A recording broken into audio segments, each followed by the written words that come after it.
Ready. এর মধ্যে একটু সর্ষের তেল দিয়ে দিয়েছি। এই যে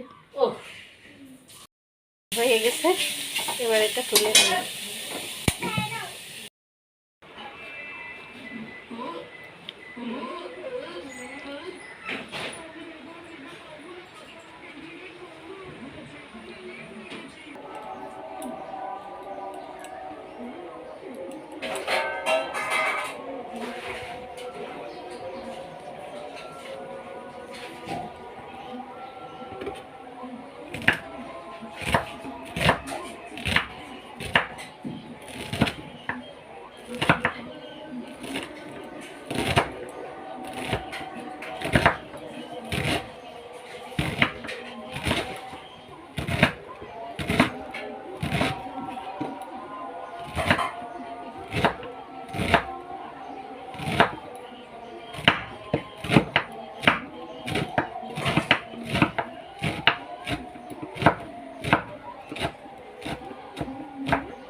এই রান্নাটায় রসুন একটু বেশি হলে ভালো হয়। আর এই যে ঝাল আপনারা আপনাদের স্বাদ অনুযায়ী দেবেন। আমার বাচ্চা খাবে বলে আমি কম দিয়েছি। একটু আদা কুচি,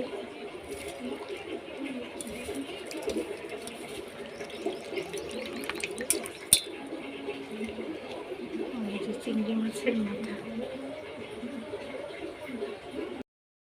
কোনো কিছু ফেলা যায় না, তাই এই মাথাটা রেখে দিয়েছি আমি এর সাথে ভর্তা করবো।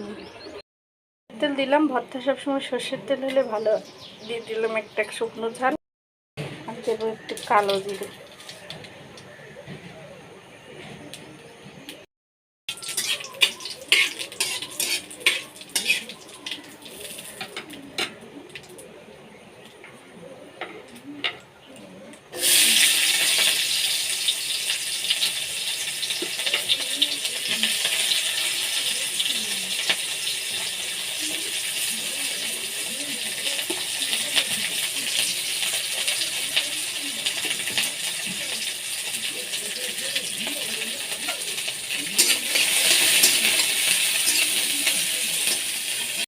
নুন দেবো লবণ পরিমাণ মতো, প্রথমে অল্প দিলাম, পরে লাগলে দিয়ে নেব।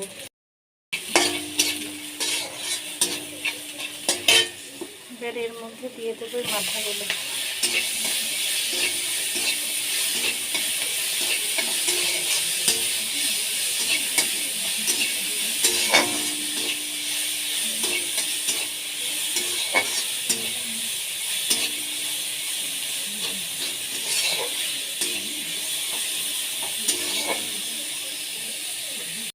অনেকটা শুটকি শুটকি গন্ধ লাগবে।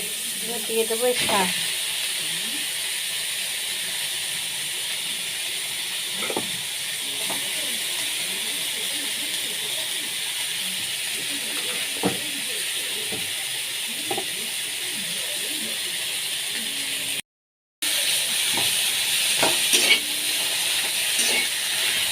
সুন্দর একটা গন্ধ বেরিয়েছে শুটকি মাছের মতো।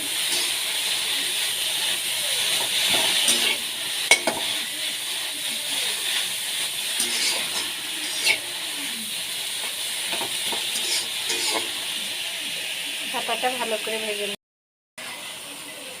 বেশ জল বেরিয়েছে, জলটা শুকিয়ে একটু ভাজা ভাজা হলে বেটে দেবো। হয়ে গেছে, এবার এটা তুলে নেব। এটা এত সুন্দর দেখতে হয়েছে, এত সুন্দর স্বাদ আর গন্ধ বেরিয়েছে, মনে হচ্ছে শুধুই খেয়ে নিই বাটার আগে।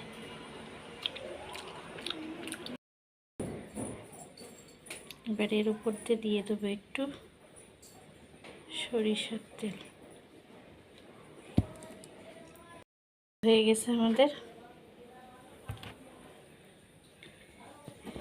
লাউ পাতা বাটা রেডি। এর মধ্যে একটু সর্ষের তেল দিয়ে দিয়েছি। এই যে